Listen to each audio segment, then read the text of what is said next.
Hi, I'm Jennifer Simmons with AIM, and this is our first weekly recap of the 2023 session of the Indiana General Assembly. Joining today are AIM CEO Matt Greller and AIM Government Affairs Director Jenna Bentley. Matt, Jenna, welcome. Thanks, Jennifer. Okay, guys, lawmakers are back in Indianapolis for what's called the long session. Other than the parking garage near our office getting really crowded, Jenna, what are some of the obvious signs that we're in the first week of a long session?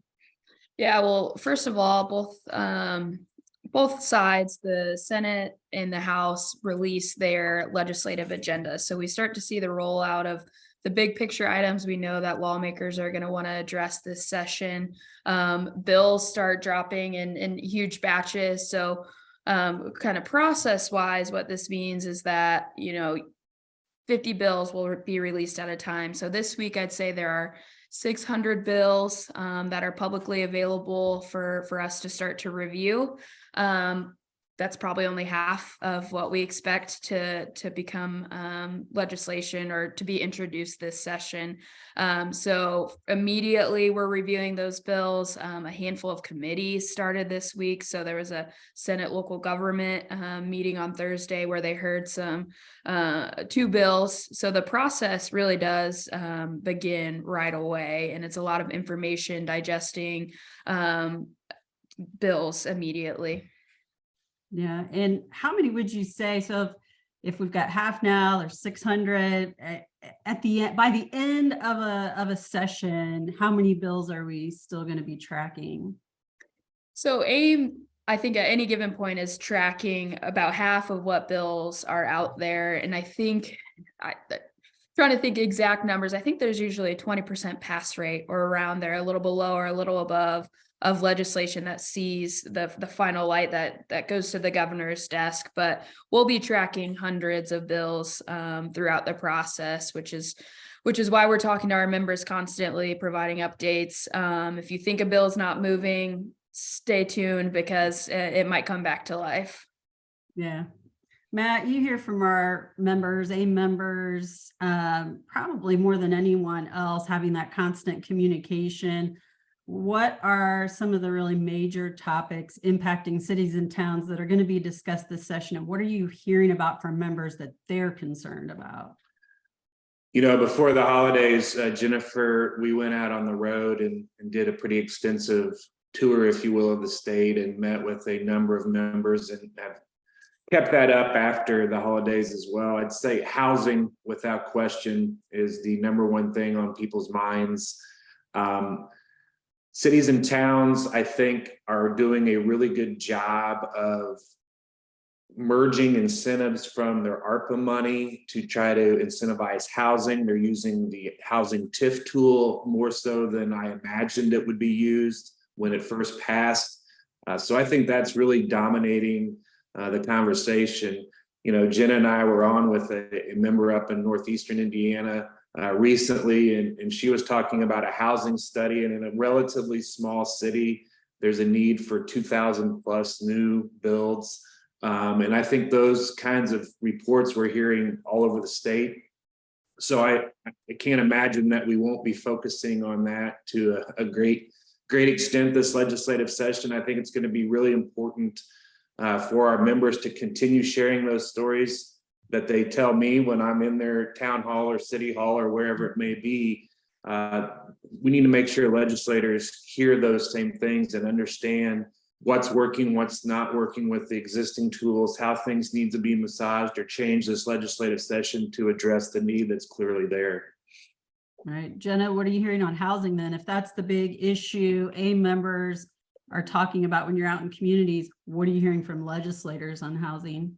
Yeah, we know that this week Speaker Houston announced that addressing affordable housing is a House Republican caucus priority this legislative session. And Matt and I have had multiple conversations with him during the interim. And, our last meeting with him a few weeks ago, he was contemplating, what's the role of government in incentivizing housing. And I think they've landed in a good spot with House Bill 1005, which not to get too much into the weeds, but would establish a state revolving loan fund loan fund program for local units of government to apply for. Because what came out of a housing task force that met this summer was really the cost of infrastructure is a deterrent to development. So we've been working with the Builders Association quite a bit this summer and fall on, addressing that specific need. How can local units of government encourage development in their communities? And I think it's the infrastructure costs. So 1005 will be specifically aimed at that one piece of the housing conversation. I think breaking down the overall big picture housing conversation is, multiple sessions long conversation, but really this session, it's going to be focused on infrastructure, extending utilities, and how can the state government come in and create a program that help locals incentivize their local developers. Okay. Property taxes, always a big issue, but in anticipation of what some believe will be unfairly high property tax bills, many lawmakers are talking about legislation that would cap residential property tax liability. And I know you mentioned the House coming out with their legislative priorities. Jenna, maybe just a short bit on what you're hearing in terms of property taxes, what we might be watching out for. Yeah, already knowing that probably only half of the bills are released publicly, I think we've seen 10 or so bills meant to address increasing property tax bills for taxpayers.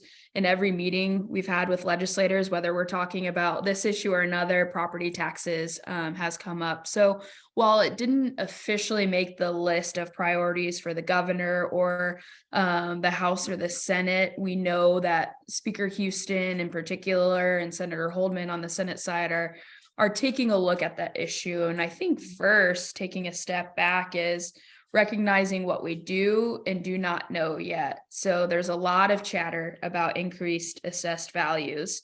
But as we know, with levy controls in place, different things, that doesn't necessarily translate to the tax liability side. So there's one bill out there that would cap tax liability at 10%. And if it's over that, the taxpayer would have a credit, meaning it would be a loss of revenue for local units of government.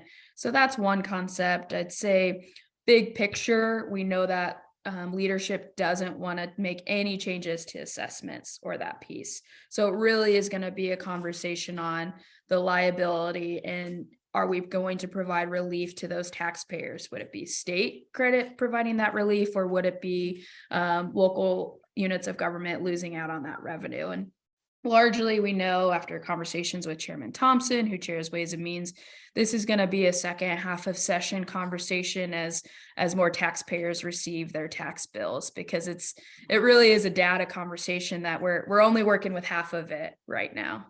Right. Hey, Jennifer, you asked me earlier about what I'm hearing from members, and I said it's important for them to say what they are hearing. In this case, I think it's also important for them to say what they're not hearing. In most of my conversations, there's been almost no local rhetoric about increasing property tax bills. And I think that's a really important thing to take into consideration. We have to be careful, just because we've had a slight spike in assessments, that we don't jump the gun and take a quick approach to something that may not even be a problem. So Jenna's exactly right. We need to wait and see what the data tells us.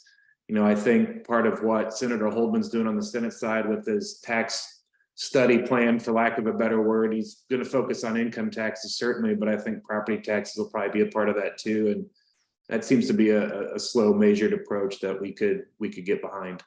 Yeah, I love that idea. And, we've talked about it in AIM Project 2040. We need to understand and really look at how Indiana funds government services. And this is a great first step, I think, that commission. All right, before we get much further, we need to talk about road funding. So Matt, in 2017, we made great strides. Indiana made great strides on how Indiana funds road and street improvements, but it's still a struggle for so many cities and towns. What's the state of affairs inside the State House relative to road funding discussions?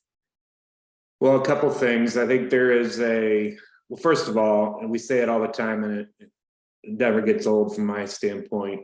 Community Crossings is one of the best state programs that I've seen in my career working in local government, and the legislature deserves to be thanked for that continuously, and Representative Soliday for all the work he did there back in 2016-17 timeframe. There are some inequities, I think, between larger communities and smaller communities, and it's a really tough conversation. Larger communities, I think, feel like they're getting the short end of the stick, so to speak, in terms of how much money they receive. And of course, smaller communities don't want to give up anything they're currently receiving. So there's a real rub, I think, there, not necessarily between the communities, but just with how the system works. We know there's, tremendous need in some of our more urban areas still on the road funding side of things. So that debate, I think, will make its way into the legislature this year. How far it goes remains to be seen. We still have a predominantly rural legislature that's made up of folks from rural areas of the state. So I think that'll weigh into the conversation. I think we've heard some of the key folks on the debate on the legislative side say that little or nothing is going to change, maybe even some stronger language than that. So it's a debate that has been going on for a long time and will probably be ramped up this session. We'll have to see where it goes. I would encourage our members, though, that are on either side of this particular issue to work together. I don't think anybody from a large city is trying to punish a small community and vice versa. I think there just needs to be some equity worked out in the system. Yeah, that makes sense.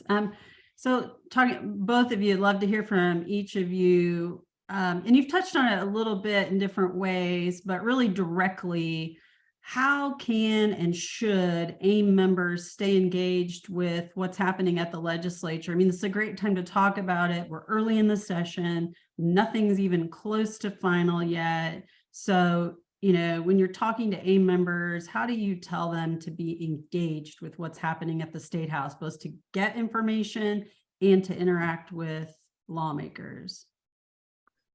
Want me to start, Jenna, or you want to start? Go ahead.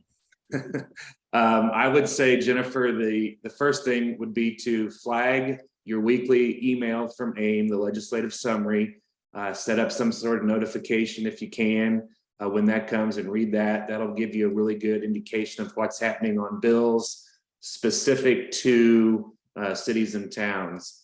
The second thing I would do is, if you have not already, subscribe to some of the new news services that are covering the State House, the Capitol Chronicle. There are others now that are doing a really good job of describing what's happening. They're very inexpensive. In fact, I think Capitol Chronicle is free. So I'd sign up for that. And also, I would encourage members to have a Twitter account. Follow the State House reporters. We can certainly provide their contact information on Twitter. They provide a really good real-time understanding of what's going on in the legislature in a way that is easy to understand and to follow along. So those are some of the ways that I would suggest. And the last is, most, if not all, of your legislators, for the membership listening, have what's called a third house meeting, a Cracker Barrel meeting, usually once every couple of weeks at a local restaurant or community center or something along those lines. You don't have to really go and say anything, but be there and listen to what they're saying. Oftentimes, what they say in those forums becomes a lot more telling than what they might say to a reporter or or other news outlet. So that's one that I would really encourage folks to do. That's great, Jenna. Yeah, and just to quickly add, I mean, I think already it's week one and there were a number of public safety bills that we needed feedback from our members on. And so AIM has a number of policy committees that we send quick emails to with 3 or 4 questions asking what does this mean to our individual members' communities. So that type of feedback is critical as we're reading hundreds of bills, to get that instant information from our members about what the impact to them would be. So if you are interested in a policy committee, it's kind of a low time commitment way to stay really engaged on the day-to-day bills that get filed. And more importantly too, is we talk about how AIM is tracking hundreds of bills. Legislators are reading hundreds of bills, double what we're reading, right? And so not assuming that they, have all the background on a piece of legislation. There are a number of legislators who don't serve on a local government committee, who may not be up to speed on the ins and outs of an issue. So as Matt mentioned, attending those events and not being afraid to reach out to them, just assuming that that background information will be helpful. And we want to serve as a resource to our members as well. So whether it's me or Chris Bandy on our legislative team, or Campbell Ritchie, our policy director, reaching out to any of us for background information on legislation as you prepare for talking to your legislator is really important. And knowing that, we have a couple of planned events, but we're also happy to set up meetings as well to help you facilitate those conversations with your legislators. Yeah, I think those are all great points. You guys had the AIM legislative team has made such a huge investment in grassroots advocacy and connecting members with their legislators. So this is a great time for that, those relationships, I think, to really manifest into fruitful discussions about legislation. So it's time to really put that into action, I think. So I think we'll stop here. Certainly, we encourage AIM members who are watching to read their weekly legislative summary. Also, the bill tracking list that's going to be at the bottom each week, to become familiar with that, to understand what some of those hundreds of bills are that we're watching, and maybe raise something higher on the priority list to say there's something on this tracking list that's really critical to me or my community or all communities. Please don't hesitate to reach out to the AIM legislative team. We do have the AIM legislative dinner information on our website. That is March 8th in Indianapolis. That's free to all municipal members. So please get on our website and check that out, aimindiana.org. There's also a printed invitation that you should be receiving in your mailbox soon. Thanks for watching. We'll be back next week with another AIM legislative summary video discussion. Matt, Jenna, thanks.